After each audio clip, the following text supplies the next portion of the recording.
सोचिए, एक ऐसी जगह जहां चारों तरफ बस मोर ही मोर हों, नीले, हरे और सुनहरे पंखों से सजी एक अद्भुत दुनिया। भारत में तो हम मोर को राष्ट्रीय पक्षी और सौंदर्य का प्रतीक मानते हैं, लेकिन क्या आप जानते हैं कि विदेशों में लाखों मोरों को खास फार्म में पाला जाता है। अब सवाल ये उठता है, आखिर विदेशी लोग इतने सारे मोरों के साथ करते क्या हैं? क्या ये सिर्फ उनकी खूबसूरती और शौक के लिए है, या इसके पीछे कोई बड़ा रहस्य और बिजनेस छिपा है? क्योंकि मोर के पंख, उनकी प्रजनन क्षमता और विदेशी मार्केट में उनकी डिमांड करोड़ों का कारोबार बना चुकी है। तो चलिए आज हम आपको ले चलते हैं दुनिया के सबसे बड़े पीकॉक फार्म के अंदर, जहां मोरों का साम्राज्य है और उनके पीछे छिपा है एक दिलचस्प राज।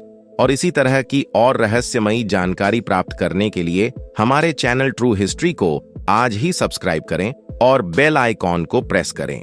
अगर आपको लगता है कि मोर सिर्फ सुंदर दिखने और नाचने के लिए जाने जाते हैं, तो शायद आपको अपनी सोच बदलनी पड़े। आज के समय में मोर करोड़ों का कारोबार बन चुके हैं। दुनिया में ऐसे फार्म मौजूद हैं जहां लाखों मोर एक साथ पाले जाते हैं। ये सुनने में अजीब लगेगा, लेकिन सच है कि अब मोर सिर्फ एक पक्षी नहीं, बल्कि पैसे कमाने का बड़ा साधन बन चुके हैं। इनके पंख, अंडे, मांस और यहाँ तक कि गोबर तक कई उद्योगों में काम आता है। भारत, चीन, दक्षिण अफ्रीका, थाईलैंड और अमेरिका जैसे देशों में बड़े बड़े मोर फार्म बनाए गए हैं। भारत के राजस्थान और तमिलनाडु में तो पूरे गांव के लोग मोर पालन से अपनी रोजी रोटी चला रहे हैं। हालांकि यहाँ यह भी सच है कि राष्ट्रीय पक्षी होने के कारण भारत में इन्हें मारना या शिकार करना कानूनन अपराध है, लेकिन फार्म पर पालने की अनुमति दी जाती है। एक बड़े मोर फार्म का दृश्य बेहद दिलचस्प होता है। सैकड़ों एकड़ में फैले खुले परिसर, बड़े बड़े जालदार पिंजरे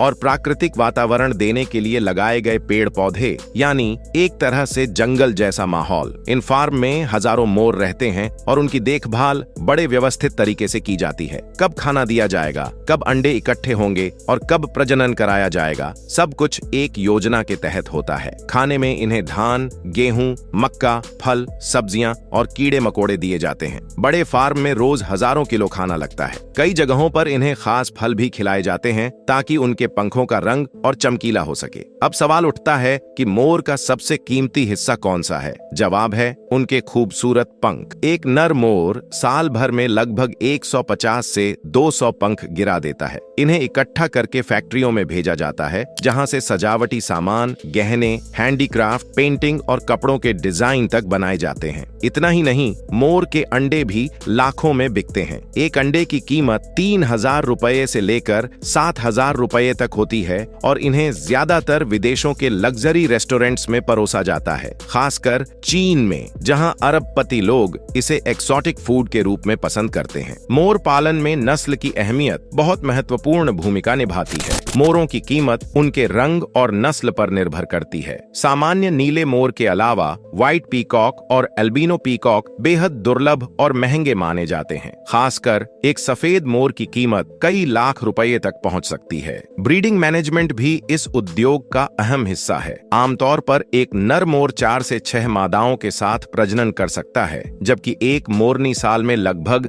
20 से 30 अंडे देती है। लेकिन इन अंडों से बच्चों को सफलतापूर्वक निकालने के लिए इंक्यूबेटर मशीन्स की जरूरत होती है, क्योंकि प्राकृतिक तरीके से हैचिंग रेट काफी कम रहता है। तो दोस्तों, आपने देखा कि मोर पालन सिर्फ शौक या शोभा का विषय नहीं, बल्कि करोड़ों का कारोबार है। उनके पंख, अंडे, मांस, यहाँ तक कि गोबर तक, हर चीज की अपनी एक अलग कीमत और मार्केट है। यही वजह है कि आज दुनिया भर में मोर फार्मिंग का बिजनेस तेजी से बढ़ रहा है। लेकिन याद रखिए, मोर सिर्फ पैसे का जरिया नहीं, बल्कि हमारी सांस्कृतिक धरोहर और प्राकृतिक सुंदरता का प्रतीक भी है। अब सवाल आपसे, क्या आने वाले समय में मोर पालन भारत में किसानों के लिए एक नया आर्थिक विकल्प बन सकता है? अपनी राय हमें कमेंट में जरूर बताइए। अगर वीडियो जानकारी पूर्ण लगी हो तो लाइक, शेयर कीजिए और सब्सक्राइब करके जुड़ जाइए हमारे साथ। नमस्कार।